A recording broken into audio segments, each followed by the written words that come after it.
Le design humain, c'est mon nouveau grand truc. J'ai découvert ça début 2020 et depuis, plus j'en apprends, plus je suis fan. C'est vraiment pour moi un outil incroyablement puissant pour apprendre à se connaître et pour s'aligner avec soi-même. C'est vraiment l'alignement, c'est vraiment le mot, l'objectif qu'on peut avoir avec le design humain. Si tu ne sais pas ce que c'est, cette vidéo est pour toi puisque je vais te présenter rapidement de quoi il s'agit. On pourrait penser avec ce nom-là que c'est quelque chose un peu de technologique ou un lien avec le design, graphique, etc. Pas du tout. C'est un outil très spirituel et ésotérique. Donc voilà, c'est pas un outil cartésien. C'est un outil qui se base sur plusieurs choses. L'astrologie orientale et occidentale, dans les chakras hindouistes et dans deux autres trucs que moi-même je sais pas très bien ce que c'est, le Kabbale et le Yiking chinois. Je sais juste que ça en fait partie, mais personnellement j'ai pas creusé ça. Donc moi j'ai pas creusé l'aspect, on va dire, technique qu'il y a derrière, c'est-à-dire comment est-ce que le design humain a été formé, fondé, etc. Quelles sont ses bases techniques dans les autres disciplines que je viens de citer.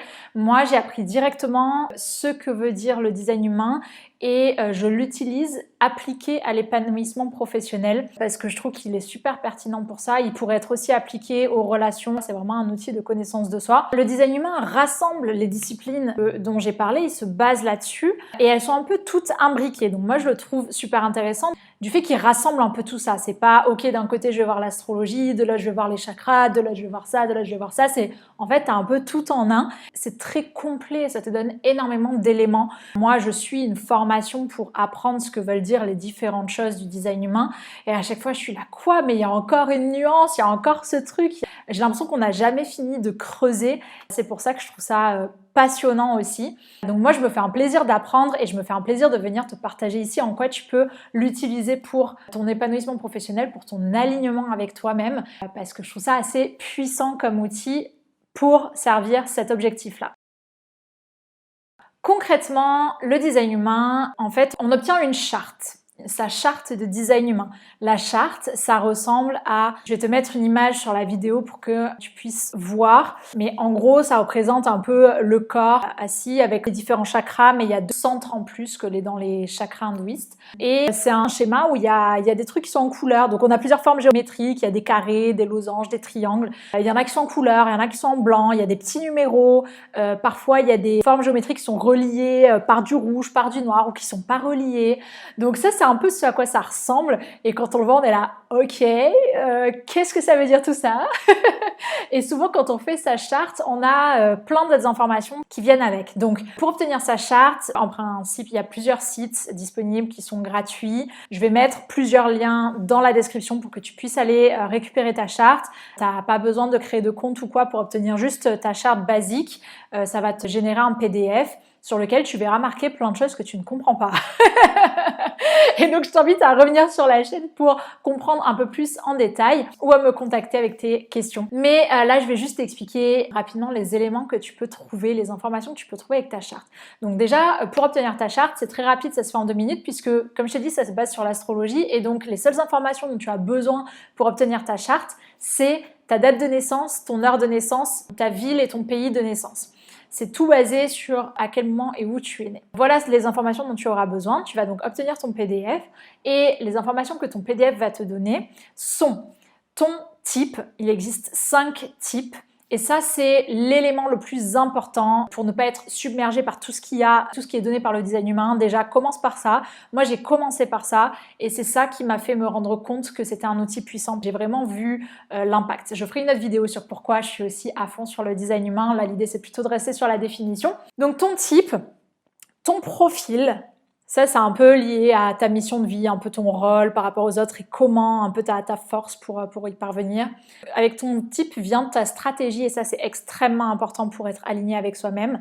Tu as aussi l'autorité. Ça, c'est le deuxième truc le plus important pour être aligné avec toi et faire les bons choix et pas te tromper, choisir la bonne voie professionnelle et les bons partenaires et tout. Tous les bons choix, les prises de décision, c'est avec ces 2 choses que ça doit être pris. Tu as tes centres. Ça, c'est les formes géométriques et chaque centre correspond à quelque chose de différent. Selon qu'il est en couleur, couleur ou pas en couleur, ça veut dire quelque chose de différent. Ensuite, tu as les portes, ça c'est les petits numéros qui sont dans les centres, ça vient ajouter un peu une nuance à ce centre, un filtre, quelque chose... tu vas voir les choses d'une certaine façon alors que quelqu'un qui a un autre numéro va le voir d'une façon différente. Et selon que les numéros sont en violet ou pas, et ben c'est-à-dire que tu les as ou pas. Et ensuite, les espèces de tuyaux qui relient les centres, c'est ce qu'on appelle des canaux. Donc ça veut encore dire autre chose. Et selon qu'ils sont rouges ou qu'ils sont noirs, ça veut encore dire autre chose.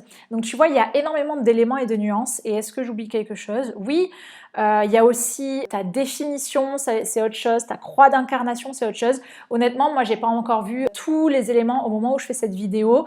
Enfin, j'ai déjà vu pas mal de choses, mais je suis pas arrivée jusqu'au bout. Mais je peux te dire qu'avec ce que j'ai déjà appris, il y a déjà de quoi faire. Et c'est vraiment super intéressant.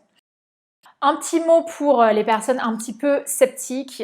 Comme je l'ai dit, c'est un outil qui est ésotérique, spirituel, c'est pas quelque chose de cartésien. Très probablement que ces disciplines trouvent quelque chose de pragmatique. Quand on fait de l'astrologie, il y a un lien avec les astres, et les astres existent, donc il y a quelque chose quand même de matériel, on va dire, là-dedans, mais c'est quand même considéré comme une discipline ésotérique, un peu perchée par certains. Je peux te dire que le design humain, c'est super perché, mais en fait, quand tu utilises un outil super perché et que tu le vois dans ta vie et que tu vois l'application sur ta vie professionnelle, ce qui m'est arrivé, t'y crois en fait, enfin après tu peux décider de pas y croire, mais en tout cas c'est comme dans ma vidéo sur les synchronicités, quelque chose qui t'arrive tu peux le voir comme une coïncidence ou tu peux le voir comme une synchronicité. Si tu le vois comme une coïncidence, tu vas pas pouvoir t'en servir comme un outil. Si tu le vois comme une synchronicité, ça devient un outil.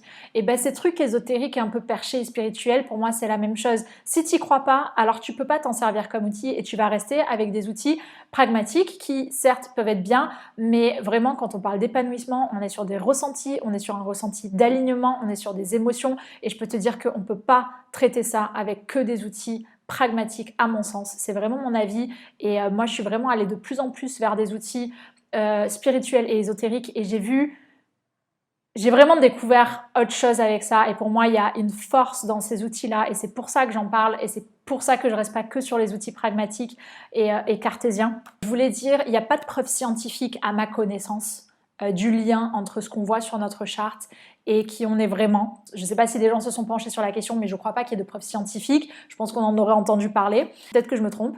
Mais la preuve, pour moi, c'est le ressenti. Donc en fait, il n'y a que en étant un bon sceptique, en essayant d'observer le lien. C'est comme dans une autre vidéo où je te parle de l'influence sur le cycle menstruel, enfin l'influence du cycle menstruel sur notre énergie.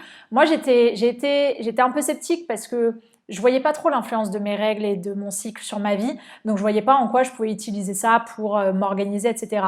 Mais à force, je me suis penchée sur la question et en fait j'ai découvert que si, et finalement je trouve ça puissant comme outil, donc je suis contente de l'avoir découvert, d'avoir laissé mon esprit être ouvert à ça, et ça a mis du temps, mais j'ai fini par m'y intéresser et par l'accepter. Aujourd'hui j'ai pas envie de revenir en arrière, j'ai envie de l'utiliser cet outil. Donc la preuve, tu la ressentiras. Je vais te dire dans une autre vidéo moi ce que j'ai ressenti quand j'ai découvert le design humain et pourquoi ça a été mon point de départ en fait pour croire dans cette discipline. Voilà un petit résumé de ce que c'est le design humain. Vu que je vais te mettre les liens pour obtenir ta charte dans la description de la vidéo, n'hésite pas à partager au moins ton type en commentaire de la vidéo. Tu peux aussi, en principe, quand on se présente en design humain, moi par exemple je suis Manifesting Generator émotionnel 5.1. Ouh, quel mystère! Qu'est-ce que ça veut dire? Donc, Manifesting Generator, c'est le type. Donc, tu verras, en face de type, il y a marqué quelque chose. Émotionnel, c'est que j'ai l'autorité émotionnelle. J'aurais pu dire sacrale, j'aurais pu dire autoprojeté. Il y a d'autres types. Je ne me rappelle plus combien, mais il y a d'autres types d'autorité. Et le profil, il y en a 12.